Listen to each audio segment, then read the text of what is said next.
ಎಲ್ಲರಿಗೂ ನಮಸ್ಕಾರ ವೀಕ್ಷಕರೇ. ರಾಜ್ಯದ ರೈತರಿಗೆ ಸರ್ಕಾರದಿಂದ ಗುಡ್ ನ್ಯೂಸ್ ಒಂದು ಸಿಕ್ಕಿದೆ. ಏನಪ್ಪಾ ಅದು ಗುಡ್ ನ್ಯೂಸ್? ರಾಜ್ಯದ ಜನತೆಗೆ ಸರ್ಕಾರ ಏನೆಲ್ಲ ಸವಲತ್ತುಗಳನ್ನು ಮಾಡಿಕೊಡ್ತಾ ಇದೆ, ಅದಲ್ಲದೆ ಕೃಷಿಯನ್ನ ಹೊಂದಿರುವವರಿಗೆ ಕೃಷಿ ಸಾಲ ಮನ್ನಾವನ್ನ ಮಾಡಲಾಗ್ತಾ ಇದೆ. ಹಾಗಾದ್ರೆ ಏನಿದು ಕಂಪ್ಲೀಟ್ ಮಾಹಿತಿಯನ್ನ ಈ ವಿಡಿಯೋದಲ್ಲಿ ನೋಡೋಣ. ಅದಕ್ಕೂ ಮುನ್ನ ನೀವಿನ್ನು ನಮ್ಮ ಚಾನೆಲ್ಗೆ ಸಬ್ಸ್ಕ್ರೈಬ್ ಮಾಡ್ಕೊಂಡಿಲ್ಲ ಎಂದಾದರೆ ಸಬ್ಸ್ಕ್ರೈಬ್ ಮಾಡ್ಕೊಳ್ಳಿ.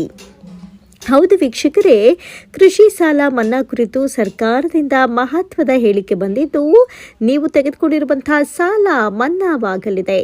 ಭಾರತದ ರೈತರು ದೇಶದ ಅನ್ನದಾತರಾಗಿದ್ದಾರೆ. ಆದರೆ ಅನೇಕ ಬಾರಿ ಅವರು ಆರ್ಥಿಕ ಸಂಕಷ್ಟದಲ್ಲಿ ಸಿಲುಕುತ್ತಾರೆ. ಅಕಾಲಿಕ ಮಳೆ ಅಥವಾ ಅಕಾಲಿಕ ಬಿಸಿಲಿಂದ ರೈತರು ದುಡ್ಡಿಲ್ಲದೆ ಪರದಾಡ್ತಾರೆ ಅಥವಾ ಬೆಳೆದಂತಹ ಬೆಳೆಗೆ ಅಧಿಕ ಲಾಭವಿಲ್ಲದೆ ಕೊರಗ್ತಾರೆ. ಆದರೆ ಇದೀಗ ರೈತರು ತೆಗೆದುಕೊಂಡಿರುವಂತಹ ಸಾಲ ಮನ್ನಾ ಮಾಡೋದಕ್ಕೆ ಸರ್ಕಾರವು ಮುಂದಾಗಿದೆ. ಸರ್ಕಾರವು ರೈತರ ಕೃಷಿ ಸಾಲಗಳನ್ನು ಮನ್ನಾ ಮಾಡುವ ಬಗ್ಗೆ ಪ್ರಸ್ತಾಪವಿದೆಯೇ ಎಂಬ ಪ್ರಶ್ನೆಗೆ ಸ್ಪಷ್ಟ ನಿಲುವನ್ನು ತಿಳಿಸಿದೆ. ಹಾಗಾದರೆ ಆ ನಿಲುವು ಏನು ಅಂತ ಇಲ್ಲಿ ನೋಡೋಣ. ಕೇಂದ್ರ ಸರ್ಕಾರವು ಪ್ರಸ್ತುತ ರೈತರ ಬಾಕಿ ಕೃಷಿ ಸಾಲಗಳನ್ನು ಮನ್ನಾ ಮಾಡುವ ಯಾವುದೇ ಯೋಜನೆಗಳನ್ನು ಪರಿಗಣಿಸಿಲ್ಲ ಅಂತ ಹಣಕಾಸು ಖಾತೆ ರಾಜ್ಯ ಸಚಿವ ಪಂಕಜ್ ಚೌಧರಿ ಸಂಸತ್ನಲ್ಲಿ ಸ್ಪಷ್ಟಪಡಿಸಿದ್ದಾರೆ. ಸಂಸತ್ತಿನ ಲಿಖಿತ ಪ್ರಶ್ನೋತ್ತರ ಸೆಷನ್ನಲ್ಲಿ ರೈತರ ಆರ್ಥಿಕ ಸ್ಥಿತಿಯನ್ನು ಸುಧಾರಿಸುವುದಕ್ಕೆ ಸಾಲ ಮನ್ನಾ ಯೋಜನೆ ಇದೆಯೇ ಎನ್ನುವಂಥ ಪ್ರಶ್ನೆಗೆ ಸರ್ಕಾರ ಇಲ್ಲ ಅಂತ ಉತ್ತರಿಸಿದ್ಯಂತೆ. ಯಾಕೆ ಸರ್ಕಾರ ಈ ರೀತಿಯಾದಂತಹ ಒಂದು ಯೋಜನೆಯನ್ನು ಮಾಡಿದೆ ಅಂತ ನೋಡೋದಾದರೆ, ಈಗಾಗಲೇ ಸರ್ಕಾರವು ರೈತರಿಗೆ ಸಾಲ ಸೌಲಭ್ಯಗಳು, ಬಡ್ಡಿ ರಿಯಾಯಿತಿ ಮತ್ತು ಇತರ ಆರ್ಥಿಕ ಸಹಾಯಗಳನ್ನು ನೀಡ್ತಾ ಇದೆ ಅಂತ ಹೇಳಿದೆ.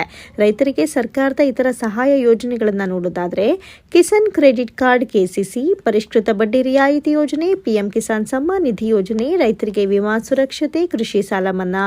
ಯಾಕಿಲ್ಲ ಅಂತ ನೋಡೋದಾದರೆ ಆರ್ಥಿಕ ಸ್ಥಿರತೆ. ಎಲ್ಲ ಸಾಲಗಳು ಮನ್ನಾ ಮಾಡಿದ್ರೆ ಬ್ಯಾಂಕುಗಳು ಮತ್ತು ಆರ್ಥಿಕ ಸಂಸ್ಥೆಗಳ ಮೇಲೆ ಋಣಭಾರ ಹೆಚ್ಚಾಗುತ್ತೆ. ಇನ್ನು ಕೆಲವು ರೈತರು ಸಾಲವನ್ನು ಇತರ ಕಾರ್ಯಗಳಿಗೆ ಬಳಸಬಹುದು ಎನ್ನುವ ಅಂಶವನ್ನ ಸರ್ಕಾರ ಪರಿಗಣಿಸಿದೆ.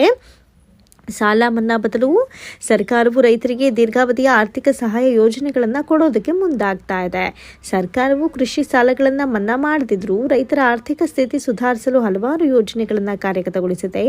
ಕಿಸಾನ್ ಕ್ರೆಡಿಟ್ ಕಾರ್ಡ್, ಬಡ್ಡಿ ರಿಯಾಯಿತಿ, PM ಕಿಸಾನ್ ನಿಧಿ ಮತ್ತು ಫಸಲ್ ಬಿಮಾ ಯೋಜನೆಗಳು ರೈತರಿಗೆ ದೊಡ್ಡ ಪ್ರಮಾಣದ ಸಹಾಯ ಮಾಡ್ತಾ ಇದೆ.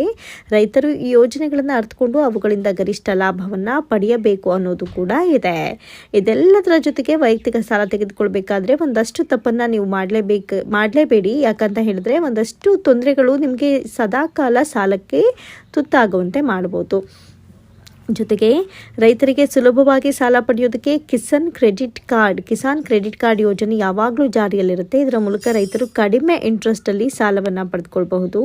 ಇನ್ನು ರೈತರಿಗೆ ಅಂತ ತುರ್ತು ಹಣಕಾಸು ಅಗತ್ಯವಿದ್ದಾಗ ಈ ಕಾರ್ಡ್ ಸಹಾಯಕವಾಗಿರುತ್ತೆ.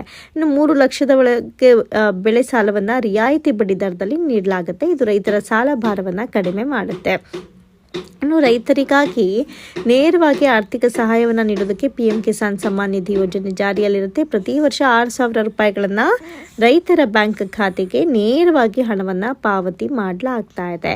ಇನ್ನು ಪ್ರಧಾನಮಂತ್ರಿ ಫಸಲ್ ಬಿಮಾ ಯೋಜನೆ ಅಂದರೆ PMFBY ಮೂಲಕ ರೈತರು ತಮ್ಮ ಬೆಳೆಗೆ ವಿಮಾ ರಕ್ಷಣೆಯನ್ನು ಪಡೆದುಕೊಳ್ಬೋದು. ನೋಡಿ, ಇನ್ಶೂರೆನ್ಸ್ ಕೂಡ ಅವೈಲಬಲ್ ಇರುತ್ತೆ. ಬೆಳೆ ನಷ್ಟ, ನೈಸರ್ಗಿಕ ವಿಕೋಪಗಳ ಸಂದರ್ಭದಲ್ಲಿ ರೈತರಿಗೆ ಏನು ನಷ್ಟ ಆಗುತ್ತೆ ಅಂದರೆ ಅತಿವೃಷ್ಟಿ ಅಥವಾ ಅನಾವೃಷ್ಟಿಯಿಂದ ಏನು ನಷ್ಟ ಆಗುತ್ತೆ ಅದನ್ನು ಸರ್ಕಾರ ಭರಿಸುತ್ತೆ ಸೂಕ್ತ ದಾಖಲಾತಿಗಳನ್ನು ನೀಡೋದಕ್ಕೆ. ಸೊ ನೋಡಿದ್ರಲ್ಲ, ಕೃಷಿ ಸಾಲ ಮನ್ನಾ, ಕ್ರೆಡಿಟ್ ಕಾರ್ಡ್ ಇದೆಲ್ಲವೂ ಕೂಡ ಒಂದು ಸರಿ ಆದರೆ ಒಂದು ಸರಿ ಆಗ್ತಾ ಇಲ್ಲ. ಆದರೆ ಸರ್ಕಾರದಿಂದ ಬರುತ್ತೆ ಅಂದ್ಕೊಂಡಿದ್ದಂಥ ಜನರಿಗೆ ಈಗ ಬರಲ್ಲ ಅಂತ ಹೇಳಲಾಗ್ತಾ ಇದೆ. ಸೊ ಇದ್ರ ಬಗ್ಗೆ ನಿಮ್ಮ ಅನಿಸಿಕೆ, ಅಭಿಪ್ರಾಯ ಏನು? ತಪ್ಪದೆ ಕಾಮೆಂಟ್ ಸೆಕ್ಷನ್ನಲ್ಲಿ ತಿಳಿಸಿ. ಹಾಗೆಯೇ ಕೃಷಿ ಸಾಲ ಮನ್ನಾ ಮಾಡಬೇಕು ಎನ್ನುವಂಥ ಇಚ್ಛೆ ಇದ್ರೂ ಕೂಡ ಕಮೆಂಟ್ ಬಾಕ್ಸ್ನಲ್ಲಿ ತಿಳಿಸಿ. ಧನ್ಯವಾದ.